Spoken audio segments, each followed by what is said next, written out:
Hello, and thank you for joining me again today on the Finding Hope After Loss podcast. Don't forget to subscribe so you don't miss any future episodes. If you like the show, please leave a review or rating on Apple or Spotify. It only takes a moment and really helps the show reach more loss and infertility families. Today, I am talking with Kelly Durbin. She is an international board-certified lactation consultant, childbirth educator, author, and volunteer breastfeeding counselor. In this episode, she discusses the various ways you can deal with your breast milk coming in after a pregnancy loss. She also talks about the grief you can feel from not being able to breastfeed your baby. Hello, everyone. Today I am here with Kelly Durbin. Kelly, can you tell us a little bit about yourself? Yeah, primarily I'm a lactation consultant. I have been many things, though. I'm also a childbirth educator, a lactation educator.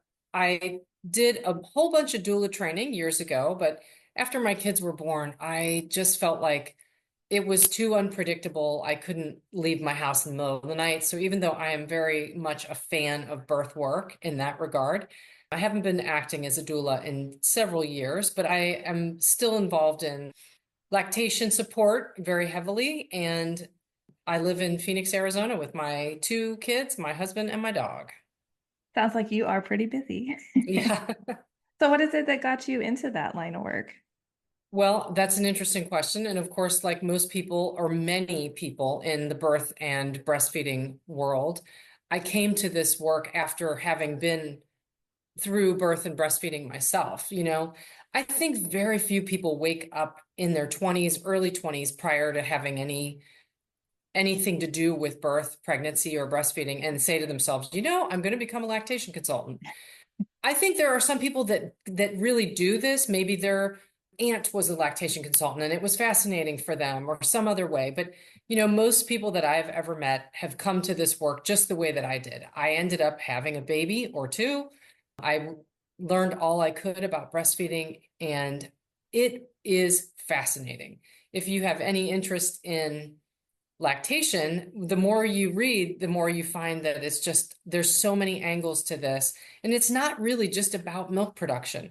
There's a whole social angle to it. There's the whole history of learning about the invention of formula and all the ins and outs and the ways in which that happened. Just all sorts of fascinating things that I really could not get enough of. So after my first daughter was born, I became involved with volunteer breastfeeding support, peer-to-peer breastfeeding support. And this is something that really is available all over the US, and it helps tons and tons of people who aren't plugged into professional support. So they go to these groups that are run by volunteers who are certified. And I've been doing that for 15 or 16 years. And after many years of providing volunteer support, I've thought to myself, well, maybe it's time to become a professional. And so I did. So that's how I became a lactation consultant. Wow, and I never really thought of it in terms of what you were saying, like the history of it and the invention of, I feel like you could just learn so much about it. You just think of it in terms of how it affects like you personally, like, do I breastfeed my baby or not? But you don't Right. think about all the backstory, so to speak. Yep. And there is a big backstory on that one. I'm sure there is. And you're right too, that it has such a social meaning to it as well. The periods of time where, oh, you aren't supposed to breastfeed, you have to use formula, or the periods where, no, you can only breastfeed, you can't use formula. It's like very interesting. I would get lost in that. Yeah, it takes years to wade through all this information. It's a rabbit hole. So I know one thing is that I was diagnosed with PCOS, and I know that I was told that breastfeeding could be hard or impossible for me. So do you know why that is, or why it might be harder for some people with conditions like PCOS? So a lot of conditions can interfere with breastfeeding. And what's interesting about PCOS really is a metabolic in the underlying mechanism inside the body. It's a metabolic condition that deals with insulin. And not only that, but PCOS is a syndrome. So anything that ends with the term syndrome is a collection of symptoms, and not everybody who has that condition will manifest it in the same way. So PCOS, which is polycystic ovary syndrome, is, for some people, it can be very mild. You might only show up with a diagnosis of PCOS if you've had an ultrasound of the ovary that showed that you have these cystic ovaries, and you may not have any outward symptoms. For other people, there can be all manner of symptoms. This condition often involves weight gain, facial hair for women in places where we would rather not have facial hair, and metabolic disturbance. And at the base of it, it's insulin. It's an insulin related condition. And because of that, insulin can affect other hormones. So for some folks who have it in a more severe way, it can impact other hormones that do prevent them from being really successful with breastfeeding. Now, you mentioned that you were diagnosed, but you also said that you did not have a whole lot of lactation problems. And that may be due to the severity of the condition. For you, maybe it's not impacting your metabolic processes so much that it spills over into the hormones of lactation. So that may be why, because for each person who has PCOS, it's a different condition because we all manifest it in different ways. And like you, I was told years after my breastfeeding experience that I also have PCOS. I did have some of the collection of the classic symptoms, but I didn't have some other ones. So I often wondered, was it really severe for me? And to be honest, I never got to the bottom of it. So I don't know. But for many people, it can be a problem. For others, they just sail through lactation, not even realizing that it could affect them because it didn't.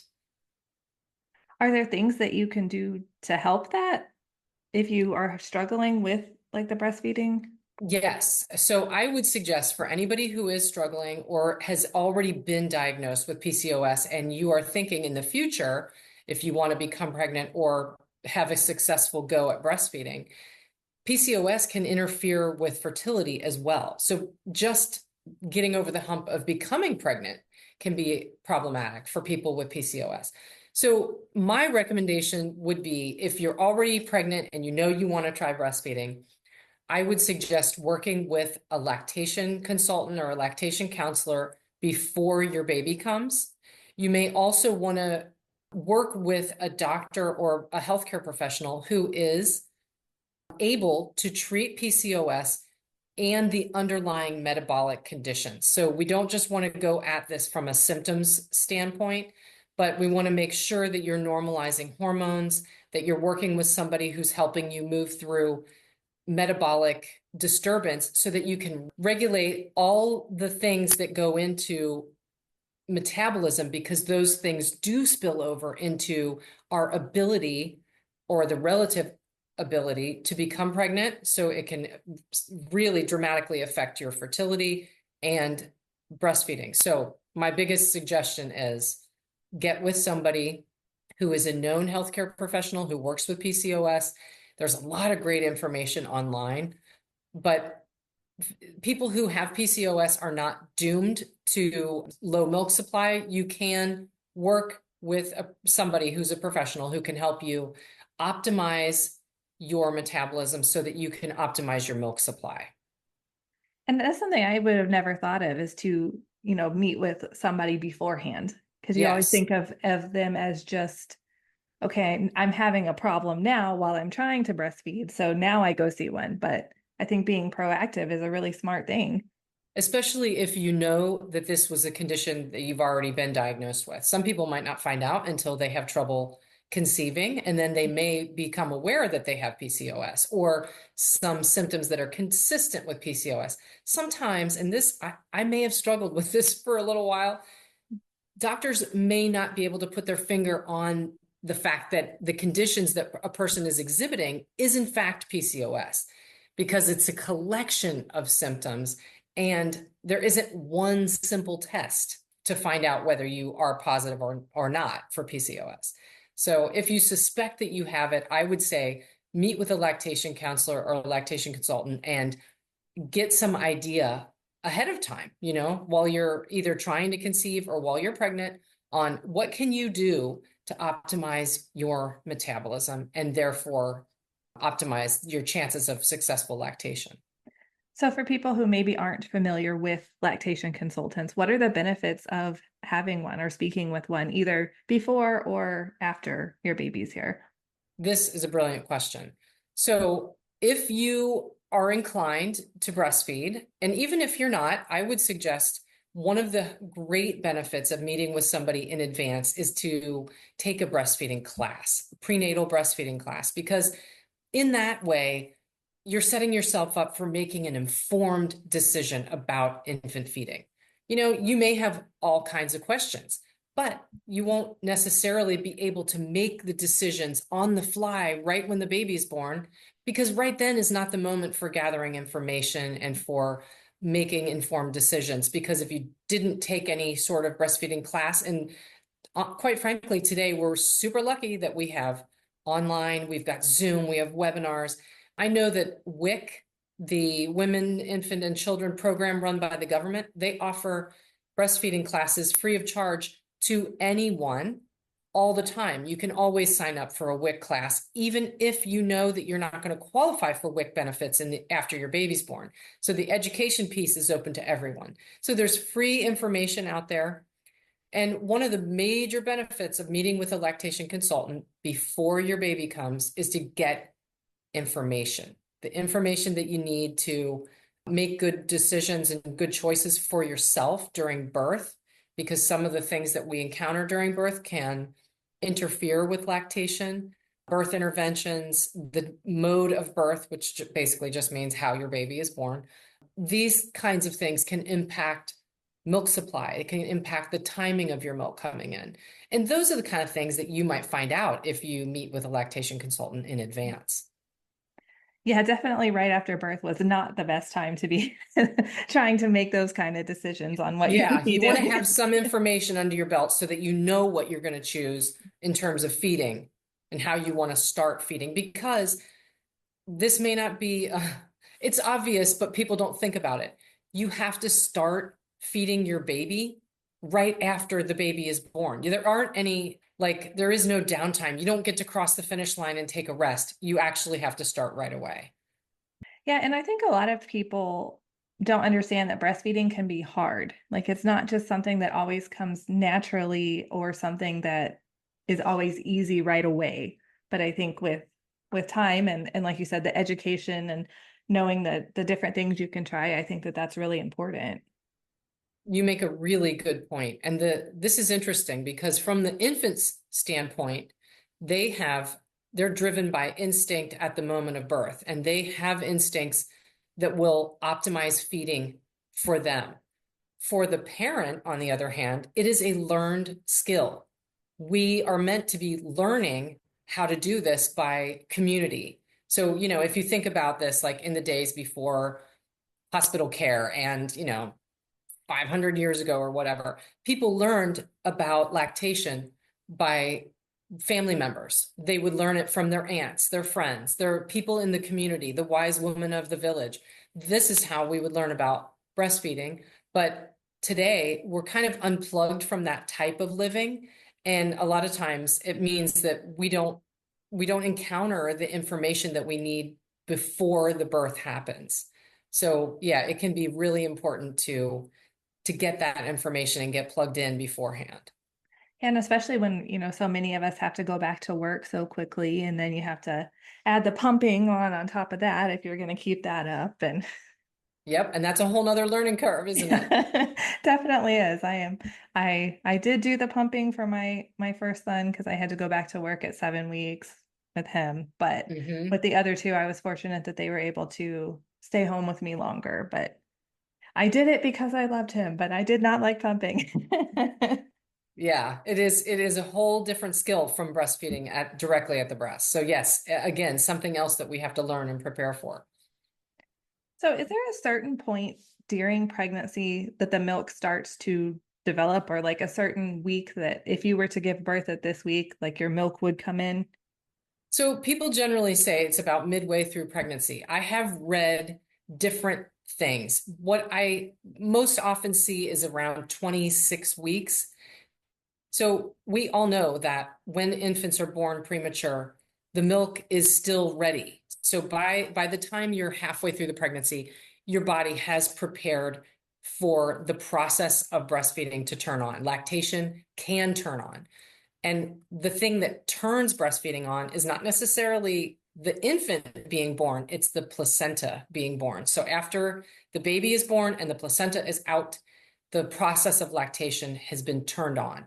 And at the very beginning, that is hormonal.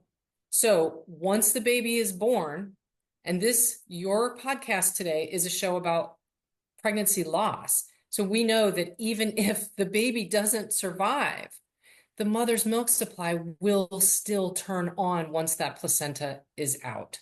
And it can be distressing for so many people who go home without their infant. And maybe they were planning on nursing. They have this milk supply turned on, and now what? That's exactly what happened with me. I delivered my daughter. She was stillborn at 32 weeks, and my milk did come in. And I don't know why I did not expect that. It's one of those things that you don't think about until you're like, oh my gosh, like it's still coming in. Right. Yep. Because the body is absolutely prepared to nurture the baby. And there must not be, aside from the lack of input at the breast, there must not be another way that the parental body, the maternal body, interior, if the physiology can understand that this baby didn't survive and that we don't need this milk supply. It's actually coming in whether we need it or not after the placenta is born. Are there certain things that you can do if you decide to dry it up, that you don't want to pump or do anything like that? Are there certain things you can do to help it dry up quicker? So in the very first hours after birth, breastfeeding and the milk production is driven by hormones. And like I said, after the placenta is born, there's a massive shift in hormonal cascade from the profile of pregnancy hormones.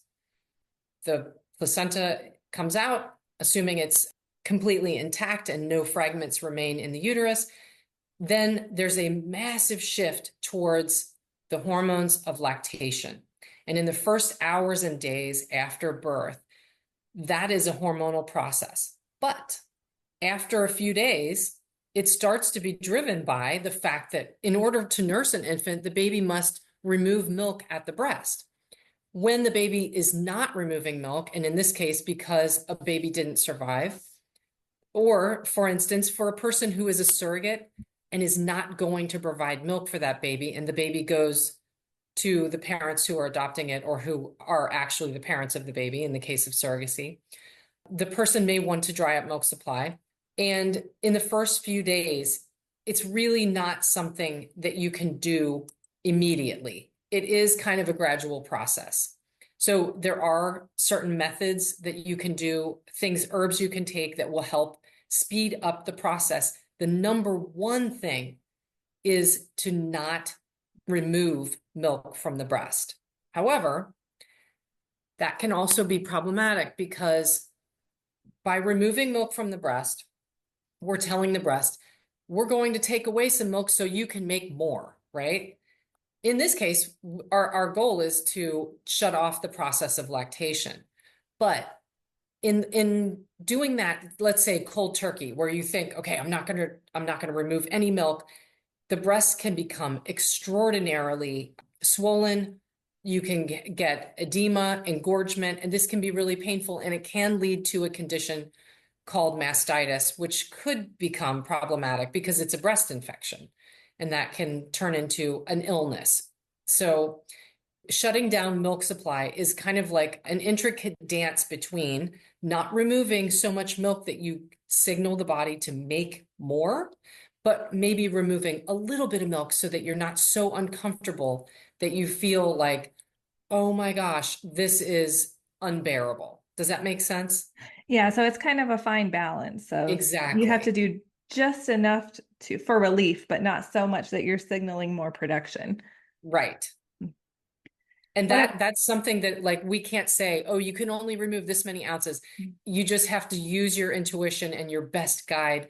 Just remove enough milk so that you don't feel so overwhelmed. And frankly, this could be like take a warm shower, maybe the milk is already leaking, just release enough and then, put on a nice supportive bra so that you don't feel like you're overwhelmed with the engorgement and swelling. And there are other things you can do. Cool compresses, gently using ice packs, maybe 20 minutes on, 20 minutes off for a while. This sounds like an old wives' tale, but it's actually real. You can use cabbage leaves tucked inside the bra. Have you heard about this one? Yeah, I think I actually did try it at one point. Okay.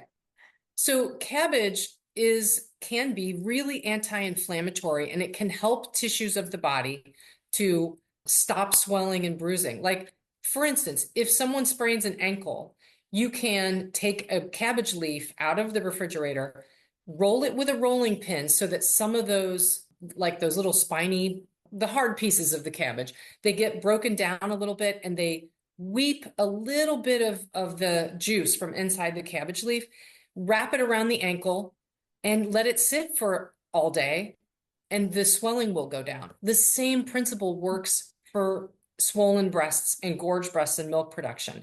And it can actually help you to slow down milk production. I'm not sure exactly what the mechanism is there, but I know that many people have had success. It kind of sounds like something out of the dark ages, but it's real.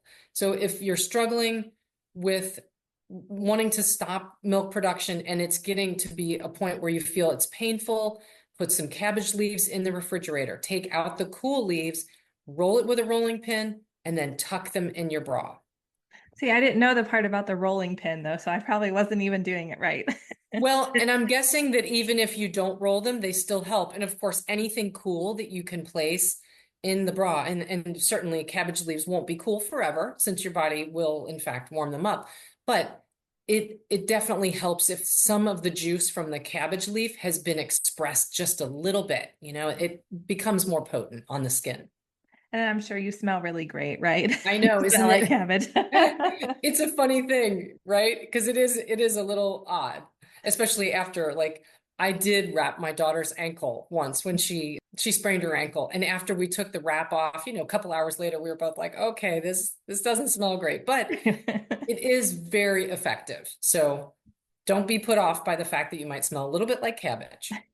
Yeah, that's just temporary, right? It Just is. temporary to get the relief you need. Exactly. So I don't know if this is something that's different for everyone or if there's like a general time frame of how long it takes to dry up.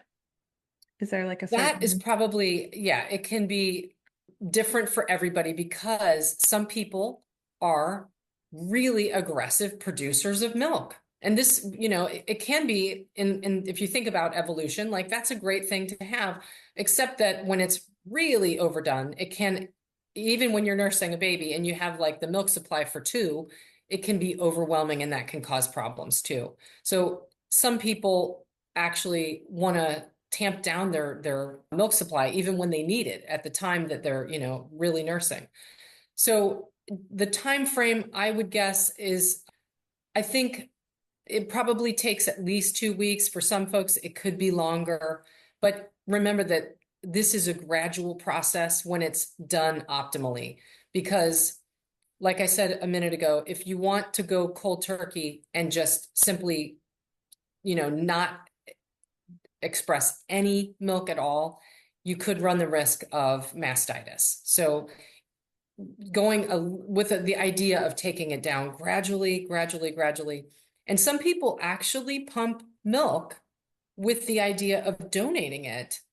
And in that way, also coming at this from a gradual perspective, but not necessarily like, okay, I want to stop milk production in the first month. Maybe they want to take a few weeks or a few months to donate milk to a milk bank or to another person, someone that they know who is needs milk at that moment. So if you do decide to pump and donate, do you just start pumping right away, or like do you have to pump every 3 hours like if you were nursing, or is it just dependent upon how much you're wanting to donate? Like Okay, this is a great question. I also think that part of that is accurate. You may not want to bring in a full milk supply if you're going to donate. Maybe you just want to donate for a few weeks. However, I will tell you this, most milk banks, when somebody signs up to become a donor to a human milk bank, most of them want a certain number of ounces from each person who is donating. So this could be different. Let's say that a person loses a baby, but her sister or her best friend has a newborn that is sick and they need donor milk. And they're not going through a milk bank, it's going to be informal donation. In that way, you could just pump and donate what you need because there isn't a minimum amount of ounces, right? But if you're working with a human milk bank, they will give you the guidelines and they may say, okay, we need each person who donates to commit to a certain number of ounces. And some people, even after pregnancy loss, are very motivated to do that, to meet that minimum, because it can be very, very cathartic for some people knowing that they are providing some life-saving milk to infants who are immunocompromised, infants who are preterm, babies who are born with very low birth weight or who have been sick or born to mothers who were sick. So it truly is an act of life-saving compassion in a lot of ways. so I know that breast milk is made like when you're nursing your baby, that it's made specifically for your baby. Is so I guess what I'm asking is, are there still benefits of using somebody else's breast milk? Like, do you still get the same benefits since it's not made like directly for them, if that makes sense? So yes, absolutely. Because even though our milk can be tailor-made for our own infant, and the mechanism is that you and your baby share the same environment. So if you're at an airport and somebody sits next to you and they have a cold, you and your baby are both going to be exposed to this. The maternal milk supply will make antibodies for that specific germ or bacteria or whatever that you're encountering in your environments. And this works even if like an infant goes to daycare and the mother has never been exposed. Let's say the baby gets exposed at an environment where the parent is not frequenting, like a daycare situation.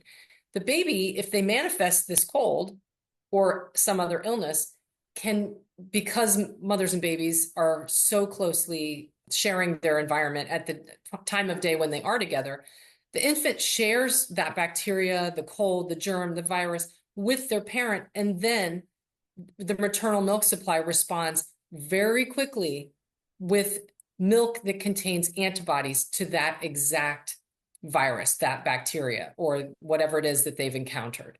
So you're asking, does this kind of thing work when we're donating milk? Or are there still benefits?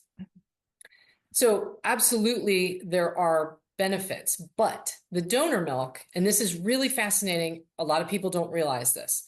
When a person sends milk to a milk donation facility, the milk that, let's say someone comes to pick up, is not milk from a single mother. So what the milk bank does is they pool milk from multiple people, they homogenize it, it's treated so that the profile of fats, carbs, and water, everything that goes into making up the milk, is actually pooled from a group of people who've donated milk. It's not milk from a single donor.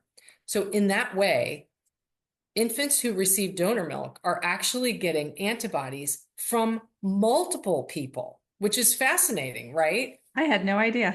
Yes, I know. It's really a neat fact. So if you're doing donor milk for whatever reason, you're maybe even optimized in a way that you've got antibodies and input from multiple sources. So I find that to be really fascinating. That is so interesting. Yeah, I definitely did not know that, but that's a And cool fact to learn. all of human milk, no matter if it contains specific antibodies to any kind of germ or bacteria, all of milk that we make is beneficial because all of it is protective for the infant gut.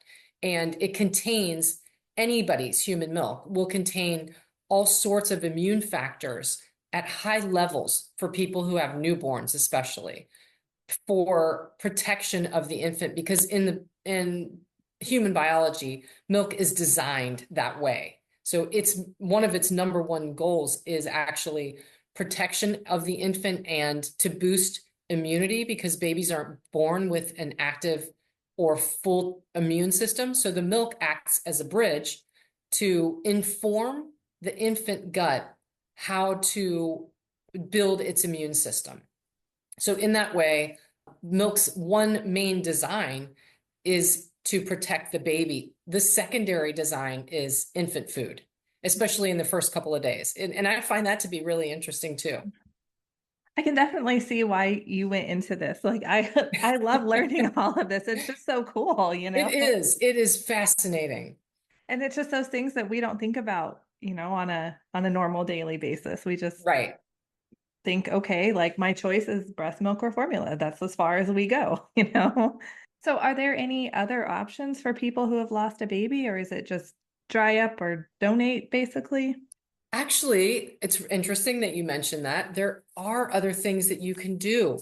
So, first of all, and I'm sure you talk about this all the time on this podcast, it's important for people, no matter if they choose to donate milk or immediately stop their milk supply, to acknowledge the grief and sometimes even the grief over not people may obviously grieve the pregnancy loss, but some folks, especially people who've already had a baby and nursed a baby, they may end up grieving the lack of nursing, the fact that they were planning on nursing this baby and that isn't going to happen with this child, right? So that you may find that even unexpectedly that you feel feelings of grief about the lack of breastfeeding, because for many people, especially those who've already breastfed a baby, it's an experience of a lifetime. It's something that you can't explain to someone who hasn't done it. It's almost like, in a way, it's like giving birth. It's really difficult to understand it before you do it, right? And you don't know. You might think to yourself, well, this is just infant food. It can't be that much of an emotional experience. But frankly, it's a human connection that we don't consider as a relationship until we've already gone through it, you know? So what I'm saying is it's important to acknowledge that women and parents, we really do need to acknowledge that people experience grief over the lack or the loss of breastfeeding. And that can be really, really painful for some people. So I want to extend this out there to folks that, it's okay to also need to have emotional support for grief when you're feeling feelings of loss when you can't breastfeed. And that goes frankly for anybody who finds that they can't nurse. So first of all, that's my first thing I wanted to mention. It's important to seek that care that you need for dealing with the grief. Second, you asked if there's any other thing that you can do. Is it just I'm donating milk or I'm just going to dry up this milk supply? So in the past couple of years, it's become a thing, I guess, what you call, to make milk into a keepsake, something that you might keep around after your milk supply is over. So you can actually make little pieces of jewelry out of milk. Now, I don't know anything about how this is done. I don't know anybody who does it, but I know if you go online, you can find all kinds of folks who are creators who have Etsy shops, who have, websites dedicated to milk keepsakes. So while you're expressing milk, you may need to collect a little bit of it. You get it to the person who is making jewelry. You can design a necklace or earrings or a little gem made out of milk that goes into a ring or a bracelet. And this can be a way for you to, or for anybody, to memorialize the baby and the milk supply that came along with that baby, even though it didn't work out as you had planned. So this memorializing through jewelry is something that's kind of new on the scene in terms of what we can do after lactation loss or, I mean, pregnancy loss where you are trying to slow down your milk production. So that's another thing that is something that people do, and in some ways it can help. It's beyond the little memory box that you might make for this infant, you know. It's definitely something I wish I had known at the time because Me I too. definitely would have pumped enough to make something or, but now I can't go back and do it. I was just like, Right. let's just make it dry up because I don't want to deal with it anymore. But Exactly. um, And many people get to that point where they're just like, okay, I've done what I can either to donate or to gradually bring down this milk supply, and let's just end this. Because I know for some people it can be a reminder of the infant, of their baby that, didn't make it. So that can be really hard for a lot of people, which is why I'm suggesting to folks seek counseling, especially if the lactation is kind of a trigger for the feelings of loss. I definitely had those feelings since I had a living son before she was born and I breastfed him for a year. And so, yeah, I definitely like, I was really sad when the milk came in. I'm like, this was supposed to be her milk, now it's just Yes. wasted. And, it was just, yeah. So I definitely agree that seeking help to talk about the loss of the breastfeeding experience too is important. And it's not something that you should feel bad about. No, and frankly, I think a lot of people don't necessarily ever plan to or even understand that like this might be a feeling that I feel. It could come on as a complete surprise. So especially like in your case, you have already nursed a baby for a year. You knew what that was about. And then grieving the loss of that is even more challenging because then it's two losses, the relationship of that baby and the nursing relationship. Yeah, so now I'm glad that you brought that up because I hope that it'll help some people know that, well, first of all, that it's okay to be sad about that and to talk about it. And then also to know that making the jewelry is an option. So you might want to save some of that milk if, if you are leaning towards that at all. So are there any other things or is that I'm guessing there are things out there that people do that I'm not aware of, but generally, yes, it's either you decide that you're going to donate, and I have met folks who have donated milk, not just for months, but like for, a long term to their local milk bank. Now, I will tell you this, not every state has a milk bank in the US, and in Canada, there's only 3 provinces that have milk banks, but it's fairly widely distributed across the country. And some states that do not have milk banks will collect milk through a certain hospital or a location, and they will deliver milk to a milk bank in another state. So even if your state doesn't have one, if your state has a collection depot, you can still donate. are those usually like statewide things or is it like by city or does it just depend on where you are? So interestingly enough, I was just looking at the states that have milk banks. There are only a few states that have more than one. So, for instance, I think Texas may have 2 milk banks. It's possible that California might have 2, but most of the states, and there are only 25 states with milk banks, and there are 28 milk banks. So there's only 3 states that have a duplicate. So you may be living somewhere. I remember I recently lived in Austin, Texas. There is a milk bank there, but you may live in Dallas and that maybe there isn't a milk bank there. However, there may be a collection depot in that city where you are that will allow for milk drop off, and they will transport milk to the city with the milk bank. This is something obviously that people need to do a little bit of research on and kind of look around and find out, do I have a local milk bank? If not, is there a collection for milk in this city? So I live in Arizona. There is no milk bank here in Arizona, and someone told me recently that there is a collection depot. I think it's run by one of the big hospitals, and our milk, all the milk collected in Arizona, goes to a milk bank in Colorado. So it is feasible. It just takes a little bit of research and a little bit of legwork to find out how to do it or where to drop off milk and the procedures that you need to follow in order to collect milk. That's another thing I didn't know. I just thought that every state would have multiple ones, and Yeah, to know that some don't even have one is kind of crazy. it is. Yeah, it really is. So there are new milk banks in the works. So the fact that today there's only 28 in the US, soon there may be others. And frankly, this is mind-boggling, but some countries have hundreds of milk banks. And the fact that the US only has 28 is really telling.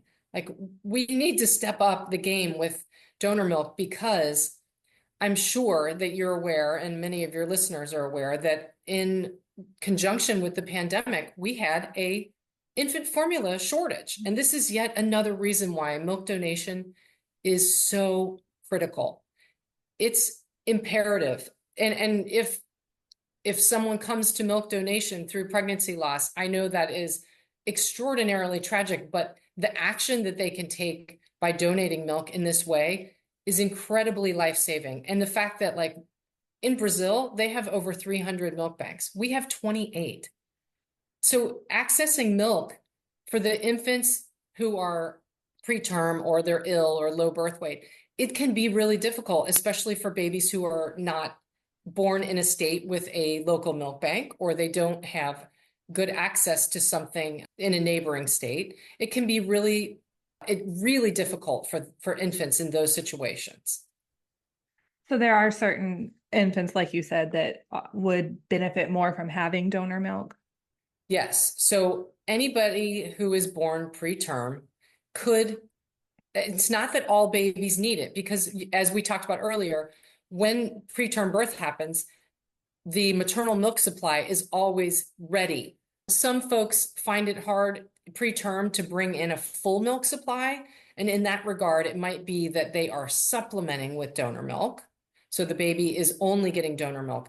And the reason for preemies to get donor milk, if we would prioritize that, and maybe this does happen. I don't work in that side of lactation, but it's really important because preterm babies have far more risk for problems to go wrong in terms of gastrointestinal health.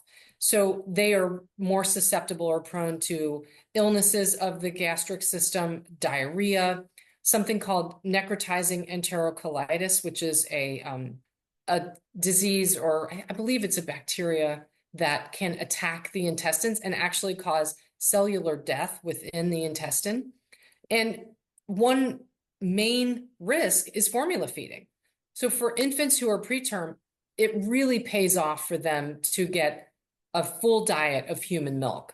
And they're very sensitive. So I believe in that way. It's also good for babies who are born with low birth weight, who may need to have a diet that's fortified. And in some ways, it's just better for them to have all human milk and sometimes fortified human milk. And that means that they're adding certain things to the milk. And it could be, sometimes it is fortified by adding elements of formula.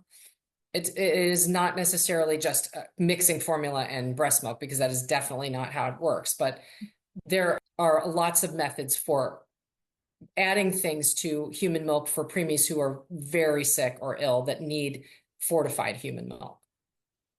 See, these are all the things that I wish I had known and thought about beforehand, because I mean, I don't regret my choice, but I just wish I had been more informed over what my options were. Yes. Because then maybe I could have helped another baby or, done something. But it's just, I think, important, like you said, to just educate people on what the options are before they get to that point of needing to make a decision. Right. And sometimes when we're in a period of grief or stress, it can be really difficult to weigh the options and to think, well, do I really want to put this additional stress on myself right now? But for people who, especially somebody who has already nursed a baby, they may realize, like, okay, I don't have to turn off this milk supply immediately. I could spend some time here donating. It's definitely an option. But you're right. It does pay off to learn a little bit about it in advance. But we never ever think to ourselves, I'm going to find myself in this situation. So that's, it's really difficult. to imagine that, especially when you're in a position where, you're expecting a newborn. That's true. And then when you find out that you've lost your baby and have to give birth, you're probably not thinking, you're thinking, I have to get through the birth. You're not thinking like, oh, my milk's going to come in. What do I do with it? Right, exactly. So is there anything else that you'd like to share or add? Well, I do want to say that a lot of pregnancy loss happens before mid-pregnancy. And for many of people in that situation, they may not ever really see the shift in hormones to lactation because, as I said earlier, colostrum and lactation are really set up to turn on in mid-pregnancy and beyond. So if you're listening to this and you're thinking, well, that never really happened to me, it could be that it was too soon in the pregnancy. So lactation isn't a guarantee for anyone who loses their baby. It's depending upon the timing during pregnancy. So I just want to kind of be clear with that. And I think it's still normal to have feelings of sadness surrounding that too, if yours never came in, but you expected it to, or, Yes, you know, I think we can have absolutely. feelings about it either way. Right. So if people wanted to connect with you and find out more information, where would they go for that? So I do have Instagram on at Breastfeeding Wellness on Instagram. People can find me on LinkedIn, although it's generally professionals, but I'm there. If you're there, I'd love to connect with you. And I also have a webpage. It's protectingyourpotential.com. I recently published a book by a similar name, Protecting Your Potential for Breastfeeding. So if you're interested, you can check that out. There's all kinds of excellent breastfeeding advice and information in there as well. Well, I want to thank you so much for coming on today and sharing all this great information with us. Thank you so much for having me. This is a really important topic. And honestly, I just want to say my heart goes out to everybody listening, anyone who's been involved in pregnancy loss and lactation loss. And there are resources, really excellent resources out there for people who do find that they are grieving the process or the lost process of breastfeeding. Thank you so much, Kelly, for sharing all this amazing information with us. I learned so much, and it really made me want to go out and do even more research on the subject of breastfeeding. I think the most important thing to take away from this episode is that no matter which option you end up choosing after the loss of your baby, the key is to be informed about all of your options. There is no right thing to choose. You can let the milk dry up. You can have some jewelry made. You can choose to donate. We all have to choose what feels best for us during our grief journey. And I wish I had known in those first few days that the milk coming in was just a hormonal response that I had to get through. I was so frustrated at my body, and I was so angry. I was angry that the milk came in, angry that I didn't have my baby, and really angry that I couldn't get it to just go away. If I knew all of what Kelly shared today, I may have made different choices. So again, just go in with all the information and then make the decision that is best for you and your situation. Don't forget to subscribe so you don't miss any future episodes. If you like the show, please leave a review or rating on Apple or Spotify. It only takes a moment and really helps the show reach more loss and infertility families. Thank you so much for tuning in, and remember, we are all in this together.